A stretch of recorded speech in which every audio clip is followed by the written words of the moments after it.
नमस्कार। BA part third विषय अर्थशास्त्र के प्रश्न पत्र प्रथम से क्वांटिटी टेक्निक्स इन इकोनॉमिक्स से आज हम स्टैटिस्टिक्स सांख्यिकी टॉपिक पर अध्ययन प्रारंभ कर रहे हैं। आज इसके अंतर्गत हम सांख्यिकी के परिचय और परिभाषा पर प्रकाश डालेंगे।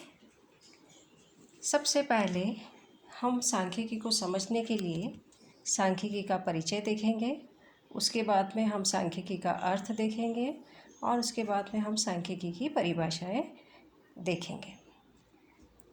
सबसे पहले हम सांख्यिकी का परिचय समझते हैं। आजकल व्यावहारिक जीवन में तथा ज्ञान विज्ञान के सभी क्षेत्रों में संख्याओं और संख्यात्मक विधियों का व्यापक प्रयोग होता है। मानवीय ज्ञान, विज्ञान तथा सभ्यता के बहुमुखी विकास में संख्याओं का महत्वपूर्ण योगदान रहा है। जो ज्ञान संख्यात्मक तथ्यों पर आधारित नहीं होता है वह वास्तव में ज्ञान ही नहीं कहा जा सकता। लॉर्ड केल्विन के अनुसार जिस विषय की आप बात कर रहे हैं, यदि आप उसका माप कर सकते हैं और उसे संख्याओं के रूप में प्रकट कर सकते हैं तो आप उसके बारे में कुछ जानते हैं। किंतु जब आप उस विषय का माप नहीं कर सकते, उसे संख्याओं में प्रकट नहीं कर सकते, तो आपका ज्ञान अल्प है। यही कारण है कि जीवन के प्रत्येक क्षेत्र में संख्यात्मक तथ्यों और संख्यात्मक विधियों का बहुत प्रयोग किया जाता है। संख्यात्मक सूचना के अभाव में वैज्ञानिक अनुसंधान और आर्थिक नियोजन की कल्पना भी नहीं की जा सकती। इस प्रकार आर्थिक योजनाओं का निर्माण और उनकी प्रगति का मूल्यांकन पूर्ण रूपेण संख्यात्मक विश्लेषण पर निर्भर रहता है। ज्ञान विज्ञान की किसी शाखा से संबंधित तथ्यों को संख्या के रूप में संकलित करके प्रस्तुत करने, उनका विश्लेषण करने और उनसे तर्कपूर्ण निष्कर्ष निकालने की क्रिया का विधिवत अध्ययन सांख्यिकी विज्ञान के अंतर्गत किया जाता है। सांख्यिकी का संबंध ज्ञान प्राप्त करने की संख्यात्मक प्रविधियों से है। सांख्यिकी में प्रयोग होने वाले संख्यात्मक तथ्यों को सांख्यिकी सामग्री या समंक कहते हैं। ये सांख्यिकी का परिचय था। अब हम सांख्यिकी का अर्थ समझते हैं।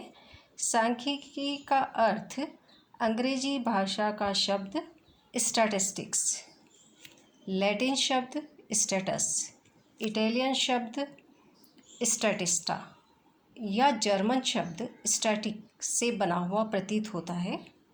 इस शब्द का प्रयोग जर्मन विद्वान गोटफ्राइड ऑकेनवाल ने सर्वप्रथम 1749 में किया था, इसलिए इन्हें सांख्यिकी का जन्मदाता कहा जाता है। स्टैटिस्टिक्स शब्द का प्रयोग 3 अर्थों में किया जाता है, परंतु हिंदी में 3 अर्थों के अलग अलग अनुवाद किए गए हैं। समंक स्टैटिस्टिक्स या सांख्यिकी समंक, दूसरा सांख्यिकी या सांख्यिकी विधियाँ या सांख्यिकी विज्ञान, या तीसरे अर्थ में इसे प्रतिदर्शज कहा जाता है। स्टैटिस्टिक्स शब्द का बहुवचन स्टैटिस्टिक्स होता है। स्टैटिस्टिक्स शब्द 2 रूपों में प्रयोग होता है, एक बहुवचन में और दूसरा एकवचन में।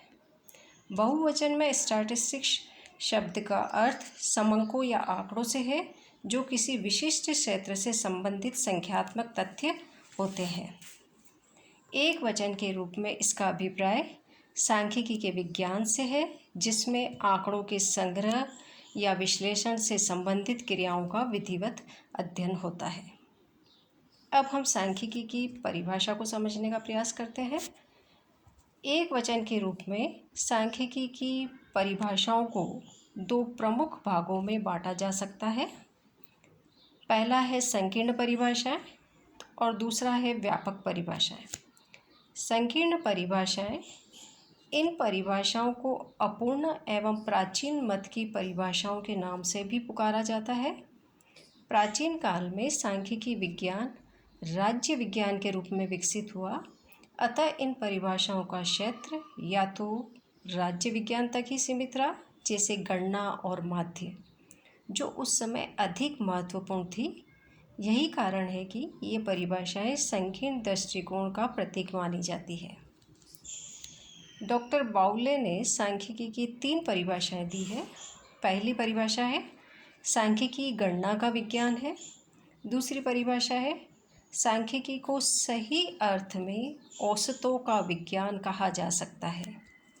तीसरी परिभाषा दी है बाउले ने, सांख्यिकी वह विज्ञान है जो सामाजिक व्यवस्था को संपूर्ण मानकर सभी रूपों में उसका मापन करती है। लेकिन तीनों ही परिभाषाएं आलोचनाओं के कारण अधूरी मानी गई है। पहली परिभाषा सांख्यिकी की कई रीतियों में केवल एक अर्थात आंकड़ों के एकत्र करने को ही अपने में समाविष्ट करती है, अन्य रीतियों को स्थान नहीं देती है। दूसरी परिभाषा में रीतियों में केवल औसत एवं माध्य को ही स्थान दिया गया है। कभी कभी माध्यों से भ्रमात्मक परिणाम भी निकल आते हैं। तीसरी परिभाषा सांख्यिकी के क्षेत्र को संकुचित बना देती है, क्योंकि यह केवल समाज में रहने वाले व्यक्तियों तथा उनकी सामाजिक क्रियाओं का अध्ययन करती है, जबकि वर्तमान युग में इस विज्ञान का क्षेत्र व्यापक तथा सार्वभौमिक है, अतः यह परिभाषा भी दोषपूर्ण मानी गई है। अब हम बात करते हैं व्यापक परिभाषाओं की। व्यापक परिभाषा, इन परिभाषाओं को आधुनिक परिभाषाओं की संज्ञा भी दी जाती है।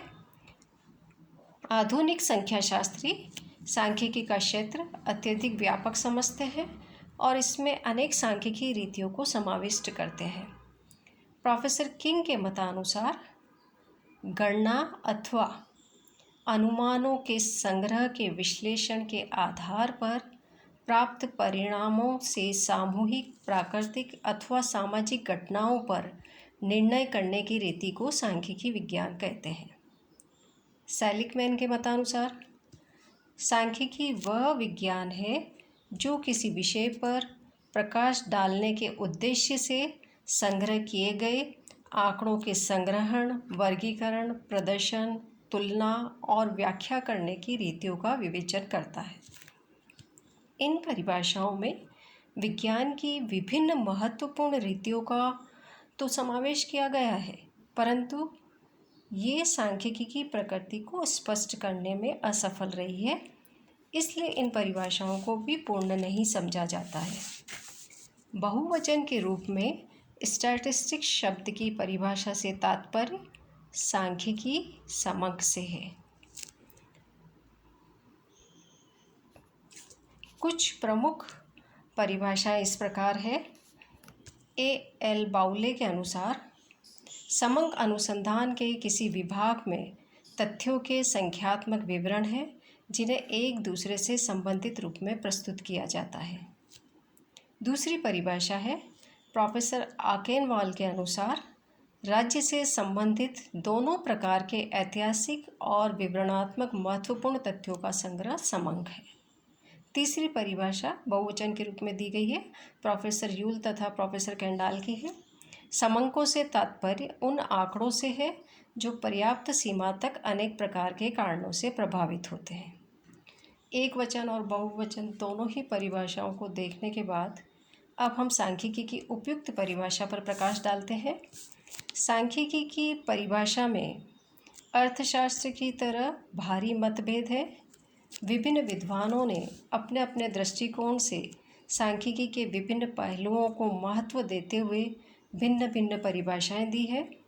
ऐसी स्थिति में इसकी एक सर्वोपयुक्त परिभाषा देना सरल कार्य नहीं है।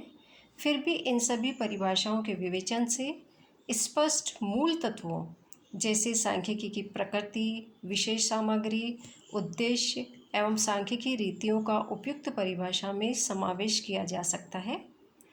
उपयुक्त परिभाषा इस प्रकार हो सकती है।